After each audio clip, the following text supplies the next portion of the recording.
Hello and welcome to Tortall Sisters, a book club podcast about the works by Tamora Pierce. I'm Marisa. And I'm Ariana. And that's the intro.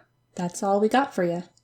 All right, see you later. Go support Tamora Pierce over on patreon.com/Tamora Pierce to help her with funding her writing and keeping her feral cat colony. Yes. Two very important things in my life, too. Yeah. So, her writing and feral cat colonies. Feral cat colonies, very important to us. But what book did we read this month? This month-ish, we Be nice. read the second book in the Circle of Magic series, which is weird because I feel like we've already read 3 of these. No, there's just so much that happens in the first 2 books. No, it's Jesus Christ. Actually, this entire quartet is 3 books in each book. Especially Briar's book. Yeah, there's a lot of story. Anyway, we are in Triss's book this week.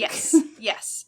This month. We still got this month, yeah. Just to be real with you guys, thanks everyone for any kind of patience you have. It has been a month for me. We're messing with some of my medications, and it is leaving me a mess. So, thank you for your patience. It's appreciated. First off, how do we feel about this book? This book, liked to hurt me. Yes, okay, this book is me constantly going, oh my babies! Yes! Oh my babies! Literally, how many of my notes are, oh this poor baby, oh my baby? I ended up using a lot of sob emojis. Yeah. So, I got the odd chapters this week, so bear with me. This month. Oh my god, I don't know units of time. This week was an entire year, okay? You're telling me. I spent 6 hours yesterday cleaning, and that felt like 2 hours. I spent about half of today thinking it was May. Oh, it's not? That's good to know. Okay, so, chapter 1. Trissana Chandler is having a nightmare. She's trapped under the earth as she was 2 weeks ago, but instead of what really happened, she and her 3 housemates, Sandry, Briar, and Daja, are being cooked and crushed by the earth itself. She wakes up in her bed, though still feeling the heat, but this time just from the weather. On the breeze, Triss hears snatches of conversation. One she hears addressing an Amory, which she notes because she has a cousin of that name. In another, she hears that the bandage stores are low. Triss decides it will be cooler on the wall surrounding the Winding Circle Temple where she lives, and gets dressed. She is soon joined by Daja Kasubo, her trader housemate. They ask Lark, one of the dedicates in charge of their home, Discipline Cottage. Oh my god, I used so many, comma splices. Okay, we're just gonna get to it. Yeah.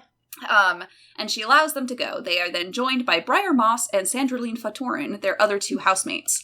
And then there's a really cute bit on page 6. I have lots of things just annotated. Where the last one out the door, Triss stopped and looked back. Lark? Yes, dear? Would you like to come? With us, I mean? A part of Triss was dismayed. What had she turned into? 2 months ago, she never could have made such an offer to anyone, particularly not an adult. 2 months ago, she had come to Discipline Cottage. Now she had days when she wasn't sure who she was, but she knew that she liked the change. Lark smiled. Thank you, but I'm to do the fires at midnight services. Some other time, perhaps? Blushing hotly at her lapse into affection, Triss nodded and ran to catch up with her housemates. Oh, I love her. Oh, so good. Oh my gosh. And you should know that I also have a bunch of, okay, just read this part. There's just so much in this book that there are so many endearing moments. Just such charming things that make all of these characters so human. And I love it. Yeah. Okay. Up on the wall, Triss hears another conversation in the wind, though this time her housemates hear it as well. They agree it's most likely an artifact of Sandry having spun all their magics together to get out of the last book, the earthquake 2 weeks ago. They hear 2 men carrying something heavy, and then they kill a guard who let them in. Their conversation gets cut off when the Pirates Point Lighthouse and the Bit Island Watchtower both explode. Okay. Couple of things. Heretofore, we're going to call the wall, and you'll just know that it's somewhere along the wall of the Winding Circle. Secondly, I would like to note that Risa just plowed on through It's only been 2 weeks since that fucking earthquake. Yeah. And that's why it really explains so much that as a child, I just didn't, like, really question a lot of this as to, like, oh, wow, why is no one helping them, like, get a hold of their powers? Because it's been 2 weeks and they're having to clean up from an earthquake and they don't have time to deal with 4 incredibly magically gifted children who just did what? They did a what now? So, no one knows what to do with them. This Are they children book, or are they mages? Who knows? That's literally the thesis of this book. Right there. Yeah. Are they children or are they mages? Are you going to treat them like children and make them do the job of mages? Or are you going to do, like you gotta give them. Shit. Can't, there's no half-ass in this. You gotta figure this out, guys. Yeah. Okay. Chapter 2, because I got the even chapter. The next morning, we get a nice groggy morning with the kids. Daja is all romantically thinking about smithing and metals, and Sandry can fucking tell, which is the best thing. She's just like, well, you know what? She's thinking about metal. Me, when I see my husband thinking about playing his guitar, he's thinking about metal. Briar suggests the explosion the night before was made with flour, and can we just address how much Tammy loves this? Because yeah. It's back. Yeah, Maura of Dunlap did the same thing. Yep. Briar apparently has been reading his Tortall books. Nico shows up and says he needs Triss to come help him with something at the sites of the explosions. Briar's all jealous because, like, all the rest of them have to do chores, and she wouldn't be doing her chores, so Sandry offers to pick up the slack if Triss does the same, and Lark allows them to govern themselves, and I'm like, this fucking family is so cute, and I love them, and want to have them in my home. I wrote a lot of this at various points while high, so... I think that's part of why I had so many comma splices in my notes, because it's just like halfway through a thought, I had another thought, and I just inserted it in the middle with commas. Continue. Let me just preface this next part by saying that I love the presence of exhaustion and soreness in this book, because children, same. Like, whew. There's a lot of, I felt sore from doing that the day before, and it's like, oh, these babies, they're not getting a chance for self-care. So Nico marches his young student into the wreckage of an explosion. Pretend I could find a gift of Patricia from Porque el Mormanda saying, casual. Yes, because everyone else listening... Go-to. That's everyone else can just access that telenovela in their brains. I want to get as niche as we can, Rita. That's true. This podcast is about how niche can we go. And that is, the answer to that is, we can also just rope in telenovelas from 2012. Yeah. Not even one that's, like, well known. It's one that was just on Univision in 2012. Or is it Telemundo? No es importante. No. Okay, continue. Anyway. Casual. Right. So yeah, he takes this child into an explosion to figure out how someone managed to work Not this a current magic. explosion. It's a place where an explosion happened, just to be clear. And so there could be explosives still rigged. Like, what the fuck, man? He has no concern. Okay, he has lots of concern for all of the children's safety, but fact, also he kind of thinks of them as, like, pawns. They're his little, like, wait, what are you gonna do now? What are you gonna do now? He is what the siblings in Umbrella Academy deserved. Okay. Triss reminds him that she can't see magic like he can because he's been too busy to teach her, so he spells her specs. I love them using the phrase, the word specs, so I will continue with that. Nico casts a spell so they see a recreation of the tower exploding. Before it explodes, she sees what they heard the night before, the guys in the guard making the trade, the dead, all that shit. Just to also say that he literally brings her with him so he can draw on her magic. Yeah. Like, this is just an entire book of the teachers working through, like, taking the children's magic to do great spells, and then just like, you can't do this on your own. Well, then why did you teach a literal 10-year-old how to do this great? Sorry. I can't believe you guys, how did you make this? Well, you know what, dude? Leave us to our own fucking devices, don't you? You can't, like, use Triss's magic for a great spell, and then turn around and be like, you children shouldn't do this. Like, dude. Are they or aren't they mages? Sorry. They don't know how to add warning labels. So throughout this, Triss has been hearing chirping and eventually finds the chirper. It is a very young starling, which has been orphaned. Nico says it will probably die whether they rescue it or not, so Triss decides she will take that risk because she fucking loves animals. Nico advises... And because other people abandoned her, so she can't abandon it. Nico advises she gets some help from Rosethorn because she, as a gardener, comes across her fair share of fallen or abandoned baby birds. He says she likes birds better than humans, and I love that. It carries over into bird-named humans. Yeah. So funny. Daja, Frostpine, and Frostpine's apprentice, Kirel, are on the beach. Hilarious line, Frostpine, page 24. He goes... you have to look for the metal like we did in the last book where we would guess the metal underneath the cloths. He definitely referred to it as a book too. I mean, I referred to it as a book, yeah. But he's like, yeah, let's do that. And she says, sweat dripped onto the dirt from her face. It's too hot. Too hot, he cried, white teeth flashing in a broad grin. Child, we are black. Black people are made for heat, to thrive in it, just as pallid boys like Kirel are made for snow and frost. Kirel halted. He had been walking 100 yards away, holding a long metal divining rod out in front of him. I hate snow, he retorted calmly. Sorry, I hate snow, he retorted calmly. And if you weren't crazy, Frostpine, you'd hate this weather as much as I do. I just love He is so beleaguered in this book. He is, especially towards the end.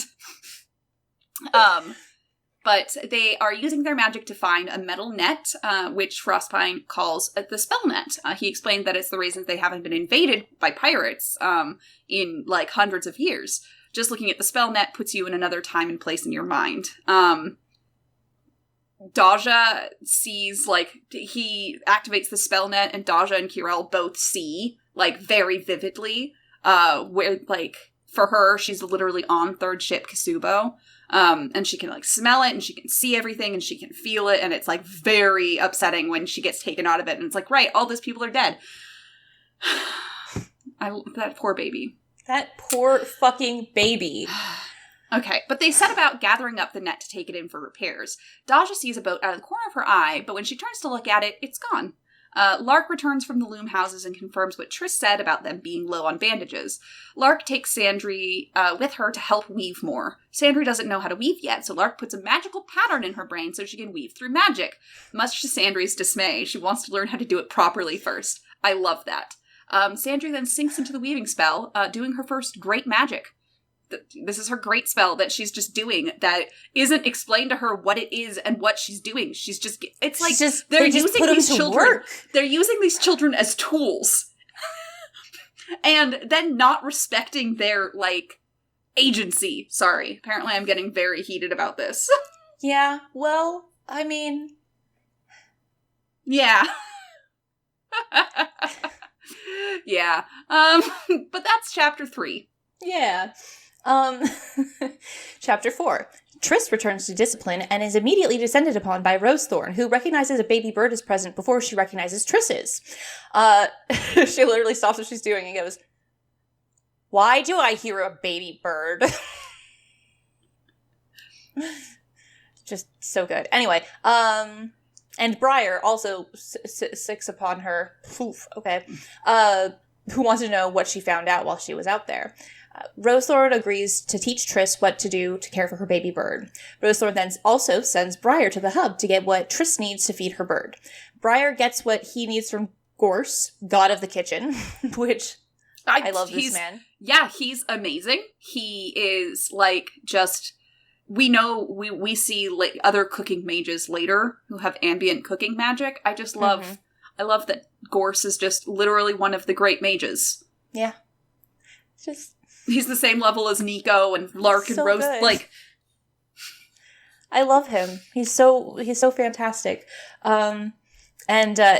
Gorse also gives Briar some little treats for himself because Gorse is like a Mexican grandmother and just knows that this child needs food and should never be without food ever again. Yeah. On his way back, Briar can see someone sneaking into the hub under the cover of invisibility spell. He wonders how shitty they could be at magic that an untrained child could see through his spell. He figures it was a student and heads back home. Daja keeps seeing a ghost ship in her periphery, which goes away when she looks directly at it. She mentions this to Kirel, and he alerts Frostpine.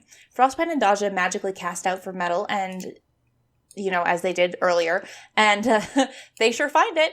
He suspects it to be a pirate ship and goes to alert the guard. He also tells Daja not to assume the things she sees are just in her mind, which, this poor baby, this is her Triss feeling like hearing voices on the wind was her being crazy. I just went, oh. Yeah. Chapter 5.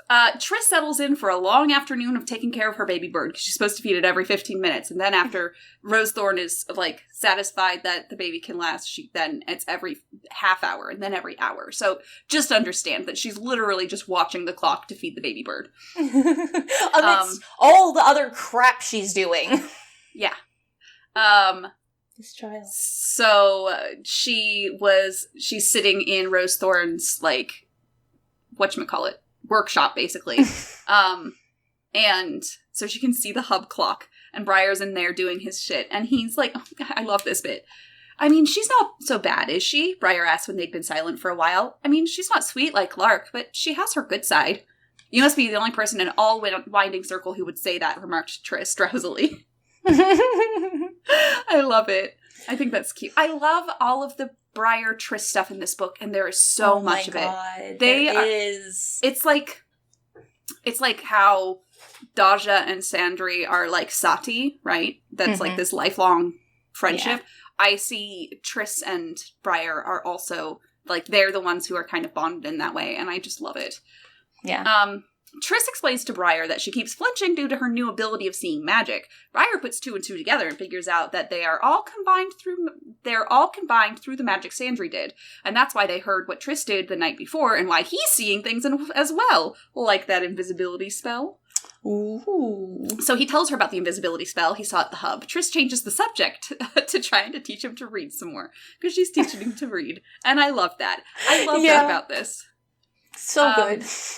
Lark pulls Sandry out of her trance with the weaving spell. Sandry has weaved far more than any normal person could weave in a day, something that scares the novices.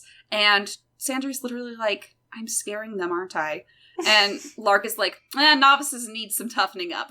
It's like they're gonna see more great magic happen in their life. Just they just gotta fucking deal with it, okay? We're mages! Deal with it! Yeah! Baby Cora. We're gonna be maging all up in this place. Yes. Lark pulls wait, I just said that. Sandry's uncle, Duke Vedris, the fourth, I'm pretty sure, stops in for a short visit with her after he met with Moonstream, the temple lady in charge. I don't remember her actual, first dedicate? Something like that. I don't know. Moonstream's just in charge. We should all just know this. I don't remember what her title is. I feel like it's first dedicate. But Vedris stopped in to chat with her. Yeah. Vedris tells her that her parents were useless. Sandry's parents were useless. No, don't sugarcoat it, dude. But he thinks that you, on the other hand, I have a feeling that you may achieve enough in your lifetime to make up for the emptiness of theirs. Damn, dude. Tell her how you really feel. Right. I love this. Fuck. And Lark is like, after he leaves, Lark is like, oh wait, let me get to the bit before he leaves. But Vedris tells Sandry that there are more pirates around than usual after the earthquake, and they are united under a queen. Is it Pahua or is it Pauha? I can't remember. And her mage brother... Pahua. And her mage brother... Say Pahua. Enahar. After he leaves, Sandry and Lark have a really cute thing where Lark's like, I hear that he doesn't like very many people, but it's very clear that he loves you. And I'm like, oh, it's so cute. Yeah. And then they go back into their weaving spell because time to use this child again. Back at Discipline, Nico tells Triss that she can dim the spell that he put on her glasses by probing it with her magic. When Daja hears Briar and Triss talking about the spell, she tells everyone about her Asigazi, her, mirage. They all agree that the Duke's men will sort it out. Oh, it's fine. The Duke will get everything. He's a pirate chaser. It's fine. A young man then comes to the cottage to pass a letter on to Nico from Lightsbridge University. Triss recognizes this young man as her cousin Amory.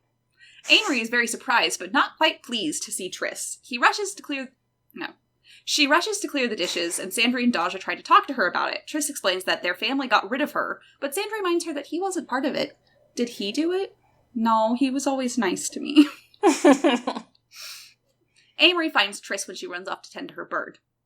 After she explains why she's there, Amory tells her that her father is sick, maybe even dying. He says she should go see him as soon as possible. Triss says she'll never go back to them, because the last time I spoke to my father, he and my mother were telling me that they didn't want me and were passing me off to a complete stranger. So I think maybe no. Yeah. She says she'll never go back, and when Amory insists, she almost starts a whirlwind in the room before Nico and Briar tell her to knock it off. Trissana. Just as Triss calms down, a messenger from the hub arrives to tell Nico that every crystal and mirror in the seeing room has shattered. As Amory leaves, Nico runs off, obviously. And as Amory is leaving, he's like, oh, guess I better be off now that Nico's gone. And he, whispers to Triss, being like, you should seriously consider going to see your dad.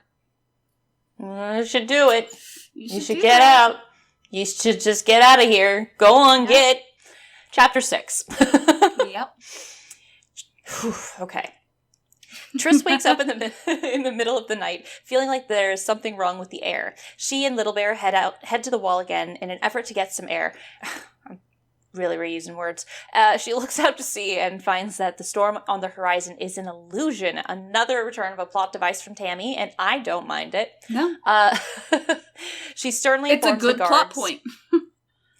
She sternly informs the guards, and they beg her and send her back to bed, basically. But it is another one of those moments where she's literally just going, look, I was a mage last night. Yeah. Am I just a child now? I know what I see. Yeah. So good. Triss is so good in this book. She's so good in every book, I have to say. That's true. She's relatable. She really is. Daja is awoken by Frostpine and given hot chocolate, which not important but cute. Frostpine needs Daja's help checking and reinforcing the magic chains. Working magic through the child again. Yeah. They go out in a small boat with some soldiers where Daja learns Frostpine gets seasick.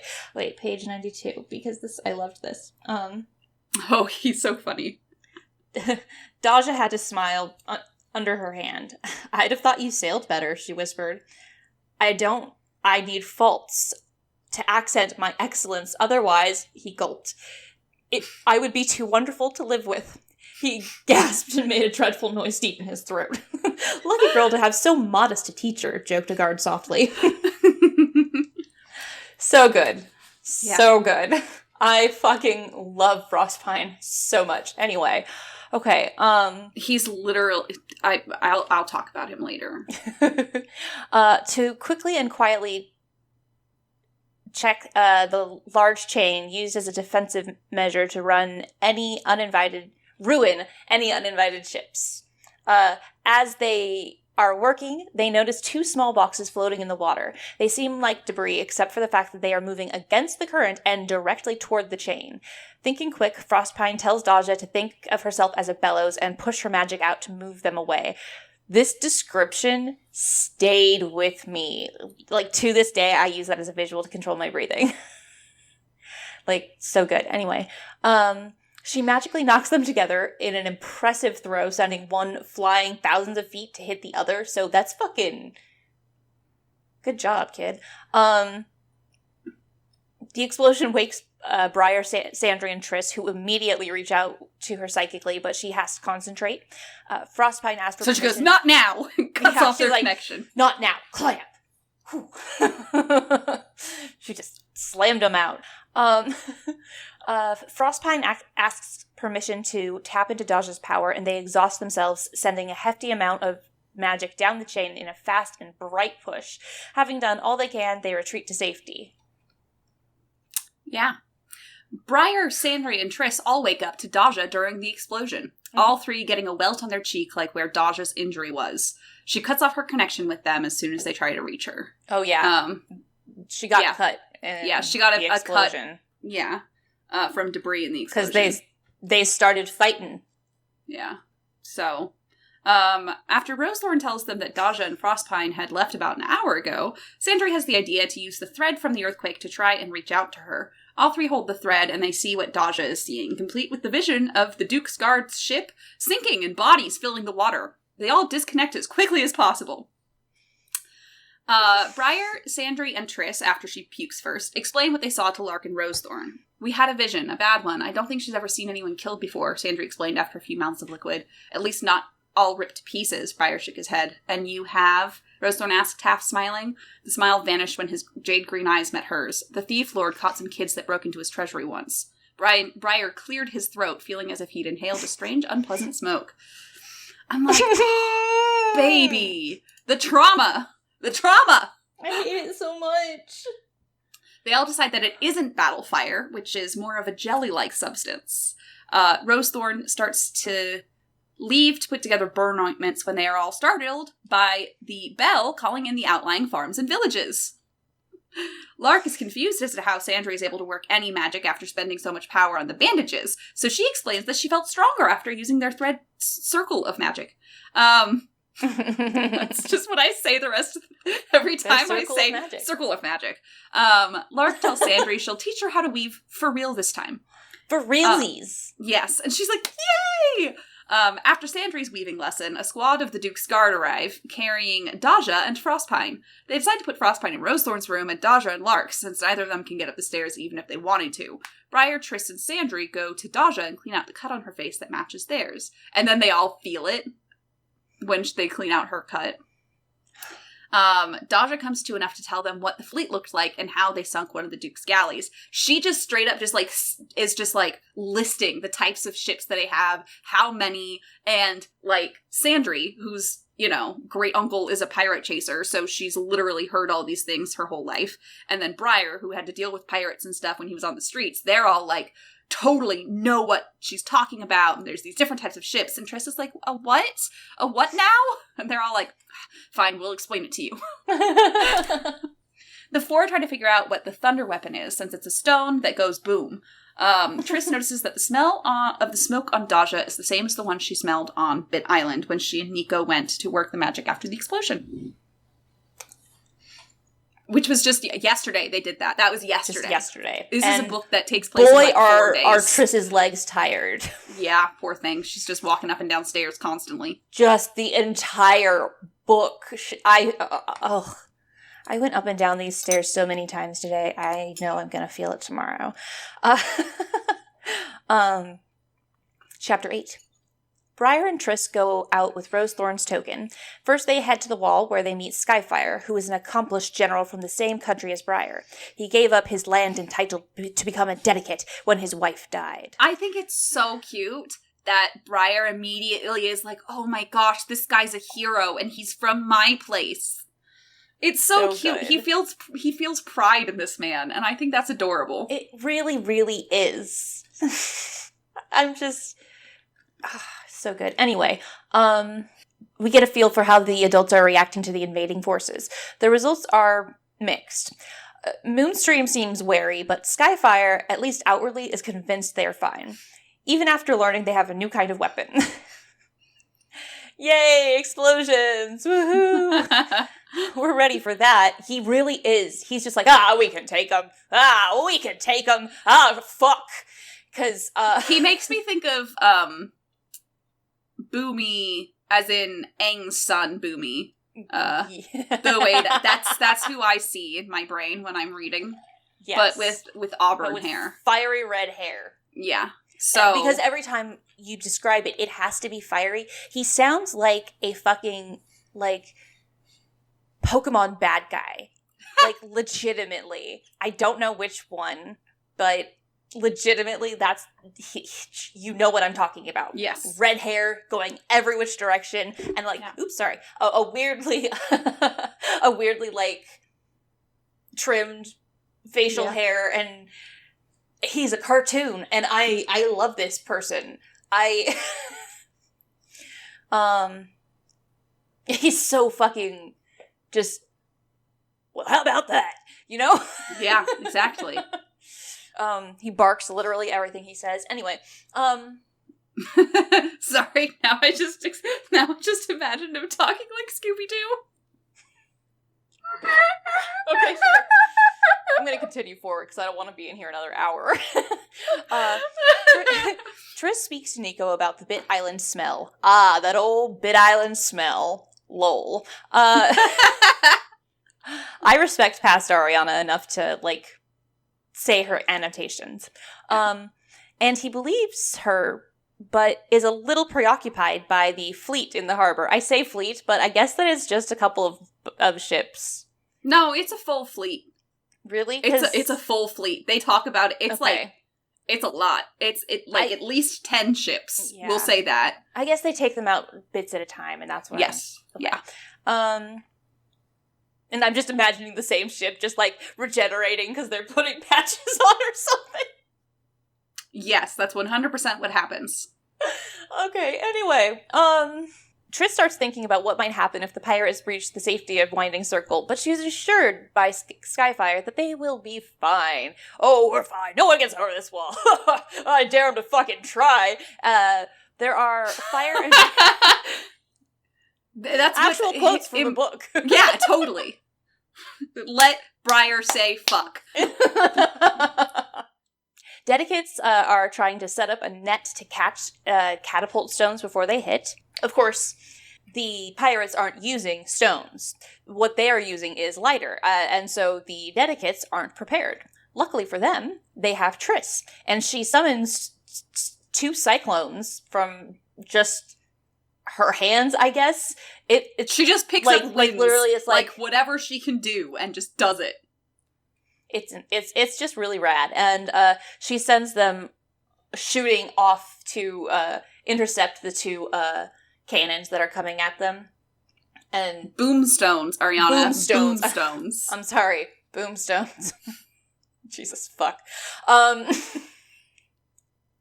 And they just hold them there until they explode, and then everyone's pretty well protected. And so they're like, oh wow, well we're gonna. And that's when they realize that they're not using a catapult like they thought they were, because that would take a little bit to load. This is loading a little faster, or they have more to have at the ready. Skyfire tries to gauge how well Triss can control that thing she just did, but they're fired upon again. The Dedicates are able to deflect, and the children are shooed away from the wall. Because now they're children, not mages. Yes, now they're children again. Which I think they're fine with at this point. They're like, oh, I don't want to do anything right now. This is terrifying. Which, they're correct. Triss and Briar head to the kitchen in the hub to get food to replenish the exhausted Daja and Frostpine. Gorse is very happy to meet Triss because Briar has told him about her because he's a fucking babby and he talks about his sisters. He knows all about everything that's going on there. Oh, yeah, you have a baby bird, right? That's real cool. You need anything, just come to me, okay? Yeah. Oh, I love him so much. Ugh. Amory shows up, and Briar remarks that he can't believe Gorse let him get through the kitchen without feeding him. Scrawny thing he is. And Amory tells him he hasn't met Gorse. Weird. See, because Gorse usually knows everyone who's everywhere. Anyway. Because he always knows if someone enters the kitchen at any time of the night. Because Briar's like, even when I've gone in there at midnight, he's there and he immediately shows up to give me food. Gorse gives the kids food and immediately offers his kitchen to Amory whenever he needs it. And he goes in a little deeper to talk with him about things, I believe. And it's totally fine. Casual. Amory and Triss talk about their old cousin, and by which I mean, like, she was an old woman. Cousin Uriel. Uriel. Let's call her Uriel. I was going... Like Muriel. Uriel. Sure. It comes out real southern when we say it. Yeah. Uriel. Triss took care of / was dumped on when her family decided they didn't want her. Amory asks if that cousin left Triss any of her money. Of course, she had plenty. And Triss confesses she didn't, which upsets Amory a little more than it should. On their way back, they pass masses of refugees seeking sanctuary in Winding Circle. Triss, Briar, and Amory return to Discipline. Amory asks if he can stay in the cottage since there are so many refugees. He doesn't have any room, basically. And Sandry gives up her room for him, saying she'll sleep in Dodge's room with Dodge's permission, and Dodge says yes. After more explosions disrupt their noon meal, a messenger runs to the cottage saying Moonstream is asking for all senior mages to go to the South Gate, which includes Rosethorn and Lark, and it would also include Frostpine, but he is a lump at this point. Frostpine points out that the spell net at the South Gate is still broken, and he thinks that Moonstream wants the senior mages to try and protect the cove. Rosethorn has a wicked idea about that, sure, and drags Briar with her, though it would be hard to separate him from her anyway. Yeah. Lark has to tell Sandry not to do the magical weaving without her, as it is a great spell. Which is like, then why didn't you tell her about it before you had her do it in the first place? But whatever. I'm just a childcare professional. Frostpine tells Sandry that great spell... Just gonna throw that in people's faces, sister. Yeah. Fucking childcare professional here, fucking doing my goddamn training and all that shit. But whatever. Just, Sorry. Use children like objects. Frostpine tells Sandry that great spells can eat mages alive if they put too much of themselves in them, so she promises not to. Sandry confides in Triss that she's nervous about Briar, so Triss tells her to bring their circle of magic thread into the room with them, which is totally not helpful soon. Briar, Rosethorn, and Lark go where all the senior mages are gathered, and Lark is amazing. Page 104.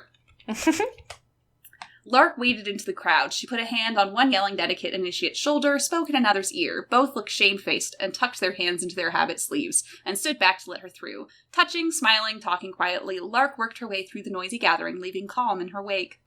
There's more to Lark than meets the eye, isn't there? Briar asked Rosethorn. We'll make an initiate out of you yet, boy, if your perception keeps improving. I love them. I just love that Lark is she's just the peace fairy. Mm-hmm. Yep. Rosethorn I'm just, at this point, I'm not going to cut out any inside jokes. You guys just get to learn it. Yeah, it's going to happen organically. You guys have to, learn to speak our language. Rosethorn convinces Skyfire to shoot some plant bombs from his catapult so that Lark can open the parcels, then she and Briar can make the thorny plants grow all over the cove so that the pirates can't land on the beach. That was a very long sentence. We're moving on. Rosethorn teaches Briar a pattern like the other mages did with their charges, and he helps her grow all of the plants from the bundles. It's like, yet again, it's just like, hey, we're just gonna, here's the thing. I'm not going to teach you that this is a great spell at all. I'm just going to give you the pattern in your brain and tell you, let's go. It's a weird method of parenting they're choosing to use on these children, because this feels like a very coordinated effort between their 4 teachers. Yeah. So I really loved that Rosethorn tells him to concentrate, and Briar urged his plants forwards through the magical root. He coursed along their veins, filling them with anger. Bramble wove itself into thistle clumps and braided with rose vines. Sea holly mingled with sea buckthorn to form solid walls of stickers.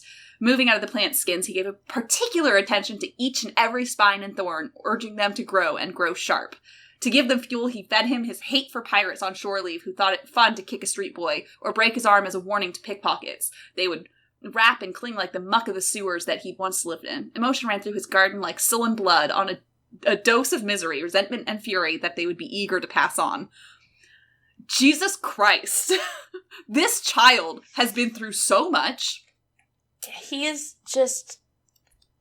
And then... He has just given everything to Rosethorn. Yes. And then they switch places, and she goes in to power through the bits of new growth he had to strengthen it, and he moves over to her patch, and he says, it was a comfort to find that her thorns, needles, and stickers weren't as long or sharp as his. She didn't hate enough, he decided.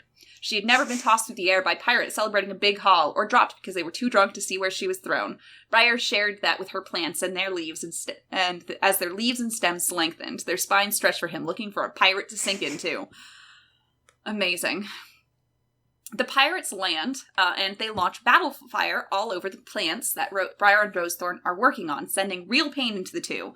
I love and hate that we know that the warrior who liked Little Bear, who let all the kids onto the wall, when they had Little Bear with them. Yeah, because Little Bear, in most of these scenes, we neglect to say Little Bear is with them, because he is just always with at least one of them. So every time he goes there, that they interact, and it's like, hey buddy, ooh. Yeah, so this woman who was, always giving Little Bear scratches and stuff, Tammy shows us specifically that Briar notices that she's one of the dead. That she's just been burned. You bitch. Yeah, you make us, you endear these people to us, and then you kill them, and you make sure that our babies see it. And I hate that. But, also love it, because it's really good. Briar calls for the girls when he's afraid for Rosethorn's life, because he's just like, they're hurting her! Help me! Because he loves her so much. And they come to him, because, they had their circle of magic string at the ready. And yeah. They come to him. He shows them the pattern he and Rosethorn were using, and they join in using their own skills to help, and their own, anger, their own anger at pirates into it, and their own, Triss thinking about how they're disturbing the only place she's ever felt home, and they're thinking about, all of the other people in their lives that have been affected by pirates and shit like that, and they are just using all of their pain and anger to grow these plants so that they will kill pirates. They kick Rosethorn out of the pattern without realizing it. I know. All of them consumed by their hate of pirates. They are all brought out of it by various adults, with Lark literally unspinning their thread to separate them. Sandra just feels this, magic that she's like, oh, this is Lark, and just unspins it. And Amory, the bastard he is, was the first one to put a dent in the spell. Trissana, you aren't listening to me, a cracked, sharp, familiar voice said in her mind. She smelled vinegar and mildew. You beggar me with your extravagance. I'm just a poor widow with barely enough to live on, and you're eating me out of... Triss's hold on the joining faltered. Cousin Uriel? She whispered, you're dead. No more beef at this table, not at these prices, and a copper penny for turnips? You didn't bargain enough. Holy shit, Amory sends that as just, a vision to her, to kick her out of it.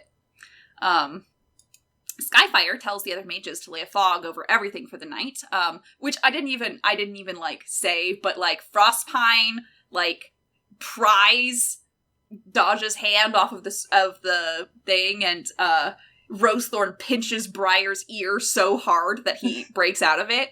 The adults were like, wait a fucking second. But Skyfire tells the other mages to lay a fog over everything for the night, and that they'll pull the spell net up after the final village makes its way into the temple grounds.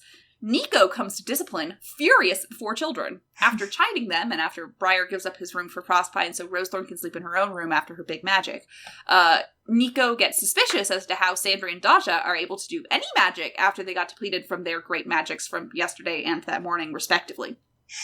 When the children tell Nico of their string circle of magic, he confiscates it. He tries to take it, and the power is so much that he literally drops it and goes ouch. and he has to have Daja put it into a handkerchief so he could keep it. And there's a really a standoff between Sandry and Nico, where she's like, it's ours, and he just holds, there's just this stare off. Did you just feel Sandry there? Yeah. Yeah, 100%. It's ours. We made it. But yeah, he takes it from them because he's like, I would rather you children play with hot coals than this. Chapter 9 is that's the one with the most shit. So we're out of we're getting back into... Well, I mean... More concise There's action. literally half a plot That's true. in this next chapter, so buckle up. That's true.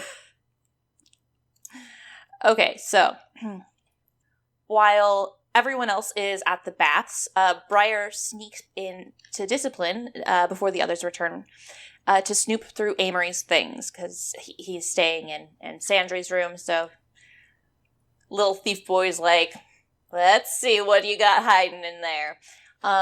Not to steal. He's just he loves to break into fishy things. About Amory. He's a Diego. He's gonna be a private eye. He's just this kid dresses too nice to be a student. Mm-hmm. Better see what he's hiding. There, you could absolutely put fucking sleuth music underneath it. Yeah. Doo-doo. Yeah. Anyway, he has some spell-locked things, but Briar knows that they are the cheap kind. He sees where Amory spends his money, some jewels, fine luggage, and realizes that it doesn't make sense with a student's allowance. And why use cheap spells when he, as a mage, can just spell them himself? And great questions. He also finds empty bottles of some kind of strong sleeping potion, which I love that he is able to deduce because of a symbol that he recognizes from the symbols he has to learn for bottles in Rose Thorn's workshop. In Rose Thorn's workshop. And he also recognizes some of the ingredients, and so he's like, okay, the symbol means it's extremely potent, and I know that these things are used to make a sleep draught. So, what is happening there, and why are all of these bottles empty? Then he finds a mirror, which can see other places, which is weird, since all the mirrors in Winding Circle broke. So just the one didn't? Cutting off communication? When Triss goes to bed, Briar is waiting for her. He tells her something is up with Amory. At first, Triss tries to go into, that's my family mode, but then she remembers, almost instantly that Briar is her family, and she trusts him implicitly, so she lets him explain. I love them so much. They're so good. He tells her what he found in Amory's things, and he even posits that Amory probably was the one under the invisibility spell he saw the other day. Triss is getting upset and manages to draw in just a strand of lightning to touch her. Just calmly, honestly, I kind of imagined it like an electrical creature. Yeah. That could just, amorphous. Anyway, so that it reaches out and they gently touch, and she thinks it's so beautiful and wonderful, and Briar's like, Jesus Christ, you're dangerous. And Briar leaves her to think about what she wants to do, and we see that some part of her had hoped that Amory would see her value and she would be allowed back into House Chandler, which, girl, fuck them. Yeah. Fuck those assholes. I hate them. At midnight, Triss wakes up and hears someone downstairs. As she sneaks down, Briar sneaks up on her and states he's pretty sure the person down... Oh, when I say states, I mean brain talks, because... They all are just... They can all just talk to each other telepathically now, and they don't question us. They are the kids from the Witch Mountain movies. Oh, yeah. Yeah. The whole fucking time. I'm just like, oh, Jesus. They're just, magnetically drawn together. Anyway, speaking of, okay. He's pretty sure that the person downstairs is Amory. They follow him through a thick fog, which has overtaken the temple grounds just out of nowhere. No, wait, that was specifically laid down on purpose by Skyfire in them. Oh, right. You right. Yeah. Anyway, it's they follow him through a thick fog, which has overtaken temple grounds, and past people who are passed the fuck out. Briar notes that Amory must have drugged the food in the kitchen with the potion from the empty bottles that he found in his stuff. Triss is officially done with this, and weather bends the fog away as Briar hides, so Amory thinks he's only talking to Triss. She, boom, yeah. It's completely gone. She demands to know why he is doing this, and Amory admits that he has a lot of debt, and this is how he is paying off the pirate who owns his debt. The earring he wears is actually a magical leash he is being kept on. He is to open the gate so they can raid them, and just take all their knowledge for sales, which is really scary. And, kidnap mages to keep as slaves, and... That too. Just kill people. Yeah. Sorry. Raid them. There we go. Triss realizes that her father isn't even really dying. That was just Amory trying to get her out of harm's way in an absolutely asshole-ish fashion because, just look at a fucking child and go, your dad's dying. Yeah. Your abusive father is dying. This person who traumatized you, how is she supposed to deal with any of that? This poor child. There's always that cousin that has things kind of rose-tinted, thinking that they, Yeah. They don't see that it's, anyway. He offers instead to bring Triss with him, but she can't leave her friends to die, and he doesn't seem to care if there's another way that she can help him. He's like, nah, it's fine. I don't care. It's almost over. Briar breaks in when he sees Amory isn't going to be reasoned with. Amory punches Triss, sending her falling. In a moment, the gate in a moment. A single fucking moment. Chaos breaks loose. Let's see. Sorry. The gate explodes. Briar finds and shields Triss, who is down for the count. And the ugliest band of pirates you could possibly read about just swagger on in like fucking a bad video game gang. I love it so much. She's playing with paper dolls and I love it. I literally just imagine all of these pirates as the pirates in that episode of Avatar where they do the whole it's the fog and everything. Yep. Avatar: The Last Airbender took notes. Yep. Especially even with the whoosh out the fog and then pulling it back in. Okay, so Amory tries to greet them, I guess. He's like, hey guys, no, don't worry about it. But then he is instantly run through with a sword and told, the deal's off, all classic bad guy switcheroo-y. Upset, Triss makes it hail down. She doesn't mean to. She's not even conscious, really, after she got punched by her cousin, because that knocked the wind out of her. But in that chaos, then Sandry and Daja are able to get to them, because, of course, Briar went, well, fuck, I need to get backup, because this bitch is going ahead with this. Yeah. Oh, I love him. And then also, Nico, Rosethorn, Lark, and Frostpine show up, as do others who have come to respond to the sudden uproar. Yeah, I think it's important to know that the pirates were literally going around and killing sleeping people because they all ate from the kitchens, so they all were asleep from Amory's fucking potion, and they were just killing sleeping people. So when Triss rained the hail down, it hit all the pirates, but it also woke people up from the sleeping spell. So saving so many people. Yeah. These children save the day far too much. Yeah. Triss, when she gains consciousness, runs to Amory like he might still be alive. Instead, she sees he is very dead and is overwhelmed with anger and grief. How dare you hit me? And she's just pounding him and... Stop, he's already dead.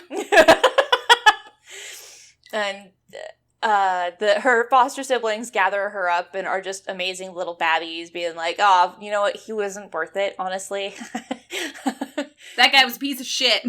Yeah, we feel for you, and we're sorry, but you can do so much better than this. You know? Anyway. She takes the earring from her dead cousin and goes home. Yeah. Triss wakes up early in the morning to her bird's demands for food. After a few times of trying to go back to bed, she gives up and gets the day going. She does little chores to keep her grief at bay, though she continues to play with Amory's earring as she had taken. Triss goes to look at her cousin's possessions and is joined by Daja, who points out that Triss's dress is starting to burn from her emotions, causing little lightning bolts all over her skin. Triss notes that the wind has changed and is blowing the fog away that had come back. Daja says she thinks it's from Mimander's Bijili. I can't explain these words. A traitor mage's knot that they tied air into, which is something we learned about in the last book and something that gets used later on. But it's just like, we just use all these words, and I'm just like, yeah, okay. Then Triss is relatable. When does she put in a fucking glossary? Because it's so hard to keep track. I think she did in these books. I don't remember. I don't see one. But... Sorry. Daja's saying, one that Mimander's tied south winds into, it feels like Mimander work anyway. Oh, so you traitors really will sell to anyone, won't you? Growled Triss, yanking out of Daja's hold. Even your filthy Jishin. Pirates and traitor talk. I don't hear you when you cluck like a cack. Daja replied coolly. And I doubt it. The pirates get executed by your own crew. Triss started to argue and let the harsh words go. Daja was probably right. Why pay money when you can take from the dead? So, I absolutely adore the fact that in this book, we see Triss make these snap judgments and then stop herself, walk back, and is like, wait, why did I think that? Like, that's not right. She's given this new information and experiences, and it makes her rethink her biases in real time, and I think that is such an important thing for a middle grade book, for a young adult. For actual, like, adult fiction as well, but I think it's so important to show young people that, yeah, you could have had really fucked up views, but that doesn't mean you have to keep holding them. Yeah. I think that's really cool. Yeah.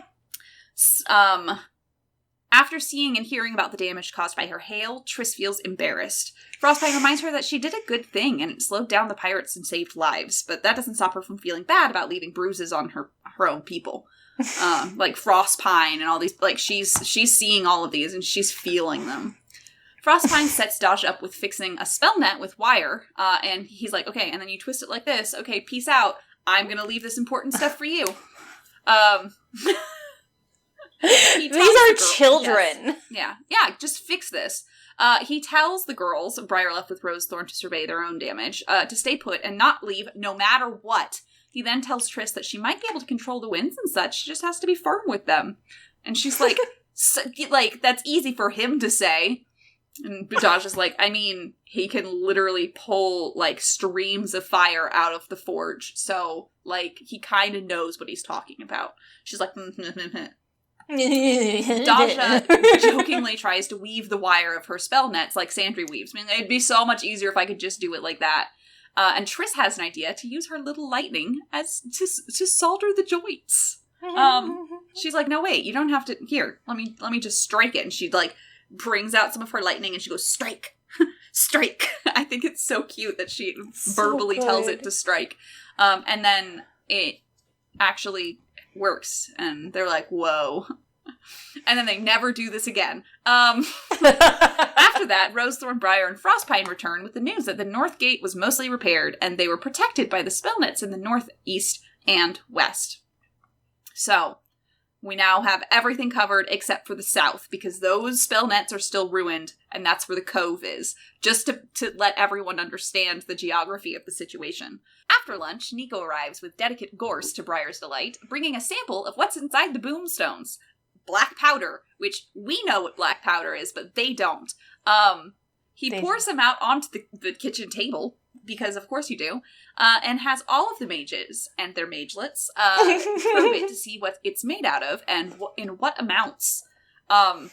Because, yeah, we're just gonna reverse engineer black powder, which, valid. They all are like, okay, it has charcoal, I can feel the niter in it, I can, like, and then they're like, okay, we figured out the proportions. It's like, what? As the attacks resume, Nico leads them all out into the garden to experiment with making the powder explode, because of course you do. Sure. As they're trying, they hear the sound of the pirates actually hitting the carpenter's shops, causing a huge explosion. Because it's all the glue and the wood shavings and stuff like that, it just completely goes like a powder keg. Or, the powder kegs with the black powder. Lark commands that all 4 children remain in the cottage, as if that was going to happen, lol, before all of the adult mages run off to help the fighting. After the adults leave, the children decide to play with fire. Dodge convinces Triss to use her lightning on the powder. They, end up setting things, setting up stuff for Triss to try and hit, and, where is it? Furious Triss pointed, so Briar is just, trying to egg her on to get her feisty so she can try.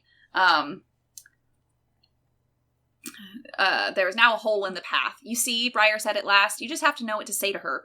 You, Triss snapped and pointed at him without thinking what might result. Briar grabbed her arms hard, shaking her as lightning sparks raced over his hands. Don't you ever do that, he whispered, his eyes burning into hers. Don't you ever. If your pointing is a weapon, then don't point unless you're ready to kill with it. You understand, you witless bleeder? He was so frightened he didn't know where his trembling ended and hers began. Nico's right. He let go of her and pushed her away from him. We gotta learn control, and you most of all. I'm sorry, Triss's eyes were spilling over, but she made herself look Briar in the face. I'm sorry. I wouldn't ever. But yeah. And when, enough. She's got the point. Don't bully her. I'm a scared bully, thought Briar, stuffing his hands into his pockets, and I want to be sure she's scared enough to think next time. Oh my gosh. Those two. Okay, sorry. Dasha and Sandry decide that they need to test Triss's range with her lightning and her accuracy. So they, set up targets for her. After practicing for a while, they take a break when Triss's bird needs to be fed. Sandry then realizes that Amory's earring has a thread of magic tied to it, going off in the direction of the cove. They go back to practicing, but just after Triss narrowly avoids hitting Little Bear with her lightning, and she's like, it's like I'm playing with poison! Sorry, that just really stuck with me. A boomstone starts falling right above them. Triss hits it with her lightning, and it explodes before it can reach them. They're just shattered with shards of broken pottery. It was just the fucking bomb was literally headed right to them, and she just zap, boom.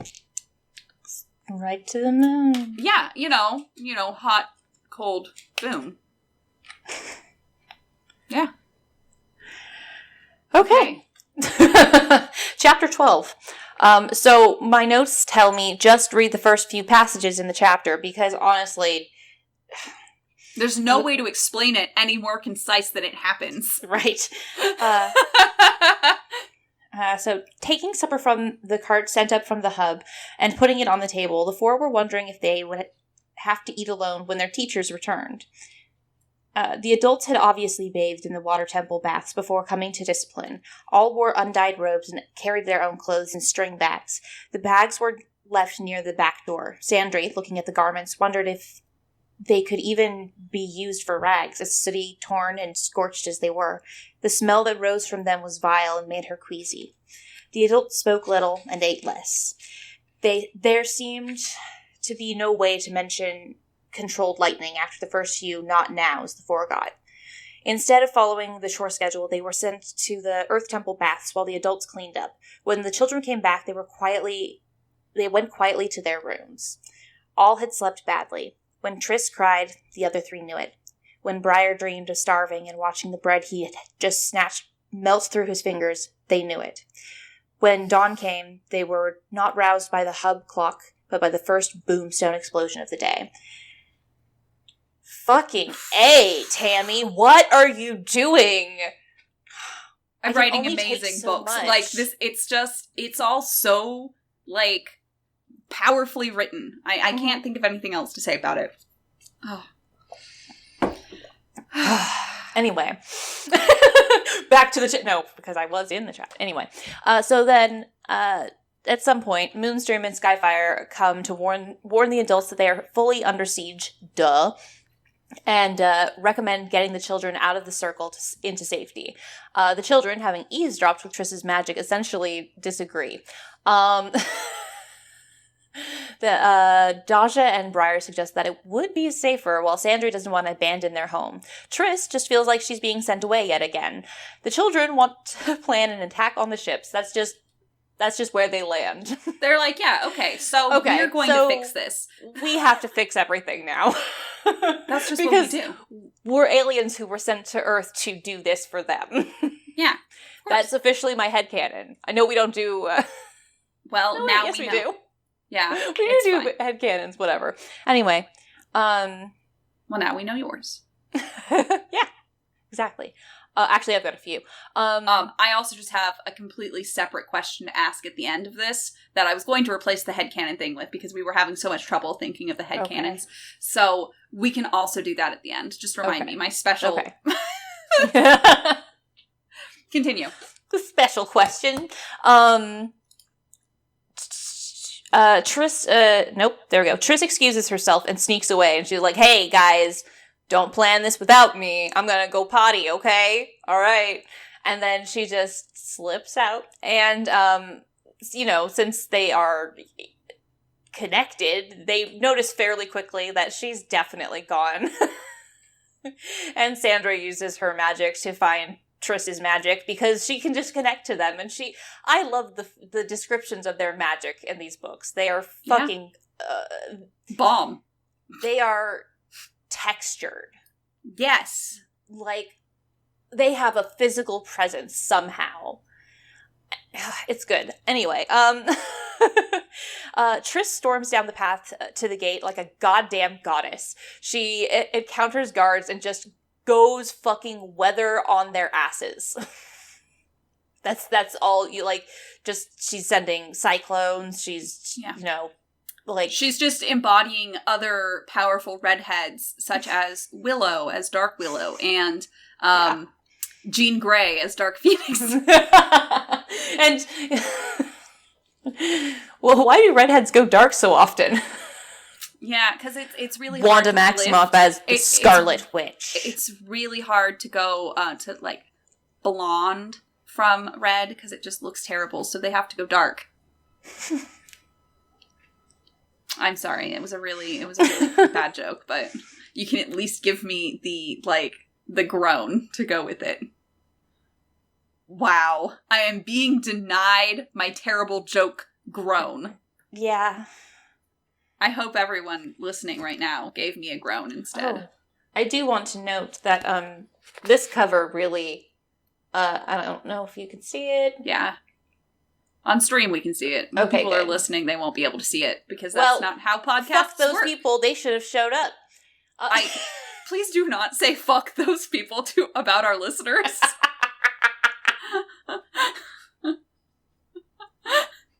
What you gonna do? Please continue listening to us. I'm gonna try and sell the show to the people who are already listening to the show. Continue. If you've made it this far, there's no... Right. You're not new. You like it. But then she realizes that her magic isn't having the desired potency. Like, she's striking with the lightning, but it's not quite strong enough. And then her siblings show up and they're like, I'll bet you're glad to see us. Let's join together and we'll just fucking... We'll just take out an entire fucking fleet. An entire goddamn fleet. Like, they mix their powers together. Like, okay, I have to read bits of it. I just have to, because there's so much that happens. Like, they just take unwavering fucking command and join their magic for one as whew, it's a lot. Yeah. Oh, let's see. They're all adding their expertise too. I love that she does this. It is so cute and knits things together so well, and I love it. So that they all add like their bits and yeah, so, and literally Sandry like weaves a magic like protection around them. Let's get to it, Triss said. All of this is in their brain, by the way. Not so fast, replied Daja. Weren't you listening? There are mage traps in the barrier. If we attack it, let's make sure we don't strike one. We don't even know what they look like, Sandry argued. Just look at it, Briar told her. We've been seeing magic for days. Let's find out if we can spot the differences in the stuff. They assigned their own mission, like... Yeah. The adults aren't doing it right. Why are these not a video game? Like... Screw Elden Ring. I would like this. Play as 4 children. You can switch between their viewpoints. Fuck yeah. But yeah, and then they ultimately they explode the ship. Yeah. And it is weirdly visceral. Literally, Triss uses a cyclone to spin all of their powers together like the drop spindle. So that they can all be more powerful. Like, what the fuck? They're just like, here, let's just do some more great magic. No big deal. We've been doing this for days. Costs well, you know? Guys, we're 10 years old. We know what we're doing. We got this. But yeah, they explode the flagship. And it's just like seeing bodies and... There's literally parts where she says chunks of a man who... And it's just like, oh my god! Yeah, it's gory. So yeah, Triss returns to her body and finds that the thread of power connected to Amory's earring is still there, meaning that Enahar was not on the flagship she had just destroyed. It's fine though, because the queen was, but we just that's just not enough. Killing their leader, not enough. We gotta kill the mage. Which, true, but still, it's just like, fuck her, she's a small fry. Daja remains in the harbor, using her metal powers to sink ships, by literally, like, taking metal fixtures off of ships, lifting anchors and dropping them through ships. Just their holes. And it's just, yeah. Whew. And Briar is in the cove using his plants to stop the pirates from landing. With Sandry's help, Triss finds where the thread is going, a small ship at the back of the fleet. Sandry shows her that all of the mages are connected with pale threads in a pattern leading to the small ship. Triss just races off, though, after the thread, and Sandry investigates where 2 of the threads join together in the pattern, and is immediately engulfed by blackness, causing her protection spell to drop from around their physical bodies. Daja tries to open a latch with her power to get to a store of the black powder to make it explode. She was just going to explode an entire store of black powder, by the way. But when she touches the latch, she is also engulfed in darkness because she doesn't think about the mage traps. The same thing happens to Briar when he probes a medallion that a pirate dropped on the beach with his magic, causing his plants to all wither and die, leaving an opening for the pirates to land. So, you know. Triss finds Enahar, but he shows her that he has her friends in his grip, and tells her that if she kills him, they will all die. She magically argues with Enahar. Nico then puts the circle of magic thread into the children's hands, giving them enough strength to slam against their magical bonds. With their teacher's help, the 4 children sever Enahar's ties to the other mages. With the children pooling their abilities, they break through Enahar's protections and explode his ship with lightning.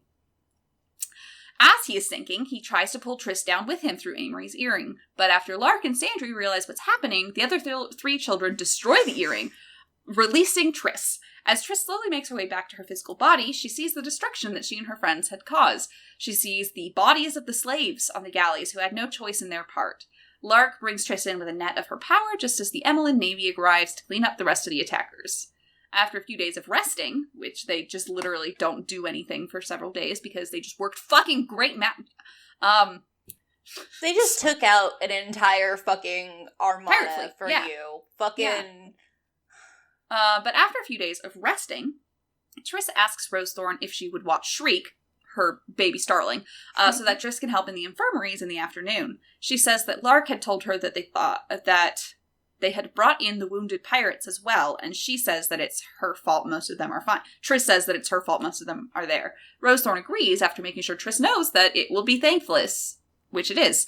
After 8 days of thankless work in the infirmaries, Nico returns and asks her what she'd like to focus her studies on, and she immediately responds that she needs control, that she never wants to do what she did to those pirates ever again. He congratulates her on learning that important lesson. As Triss goes to Shriek... You've learned that homicide in mass quantities is probably not the best idea. Yeah. As Triss goes to feed Shriek, the other children bring in his new food that Rosethorn has sent. Live bugs.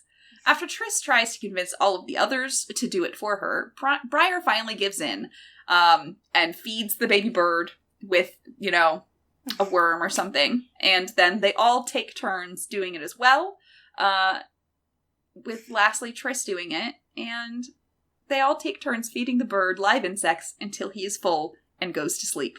The end. My sweet babies get that moment. Just that moment. Yeah. So, what did we like about the book? Honestly, everything. Everything. But I also hated everything because it hurt me so much. Yeah. It genuinely did. Every moment, specifically, like when...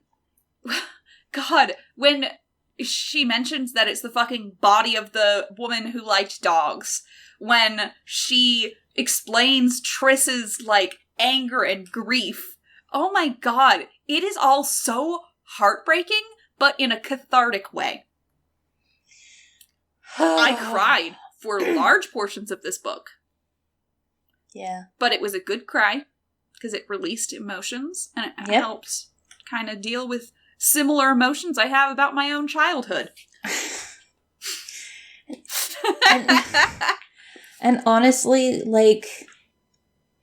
I feel like the Circle books are so good because it is a story tightly told, well fleshed out, and so every...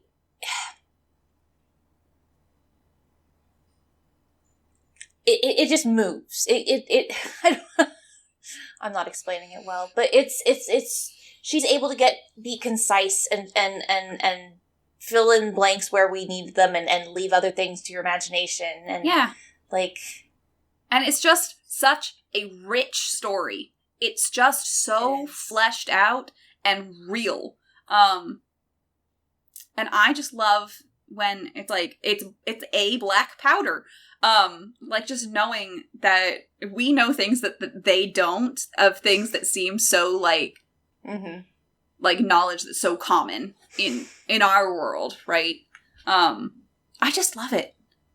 It just adds such flavor. Yeah. Flavor to it. This is a very flavorful book. If that makes sense. Unfortunately, the flavor is misery stew. Misery stew, yeah, absolutely, because everything is hot and dirty and sore and tired and still reeling from the fucking earthquake from 2 weeks ago, and since then they've been fixing things and just kind of all not quite questioning the power that they have all combined. It's funny to me because literally they're all we can just talk to each other in our brains now. We're not going to mention this to anyone else. I want to see the fucking parent teacher meetings where the like Rosethorn, Lark, and Frostpine and Nico are all together, and they're like, okay, so the kids told me this. What the fuck? What? Rosethorn constantly being like, yeah, okay, Briar told me. Because no one else tells their teachers as much as Briar just loves Rosethorn and just tells her literally everything. Like, he is obsessed with her in the best way. Like, he looks up to her so much, and she is immediately his mom. He is just like, yeah, no, I have an immediate attachment to this. I've imprinted on her like a baby duck. Yeah. I see him as like this little feral kitten that 100%. He felt she went shoo and he went, you can't make me shoo, but then also he's like oh okay, and then within like a month he's a trained house cat. Yeah. Just he's like, hey, I found a mouse. Yeah. You want it? Just with such intensity that you're like, yeah. That's very good, Briar. Thank you. Everyone else is like, what? Rosethorn's like, that's very nice. Like, pat. Put honey in your porridge. Okay, so, and cinnamon. Don't forget the cinnamon. And cinnamon. If we're gonna do it, we're gonna do it right.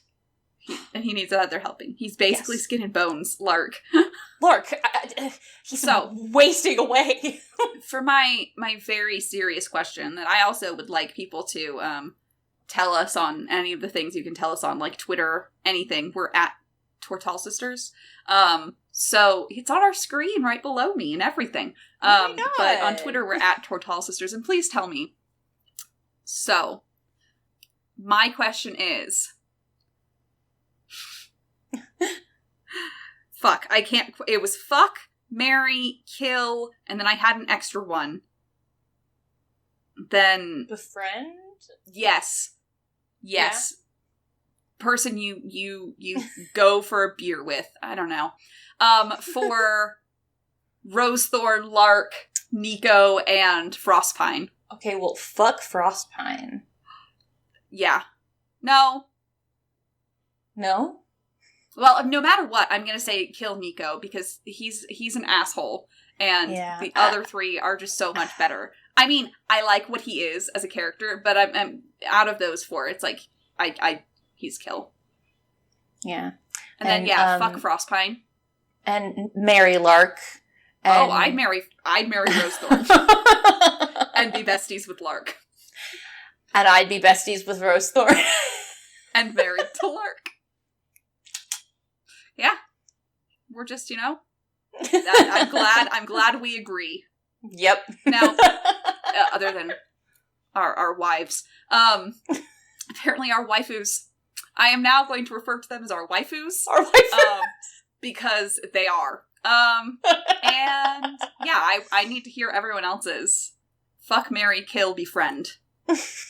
Those are your options. I think it was something, I had like a witty thing for it, and smoke a bowl with. That's what I was gonna say.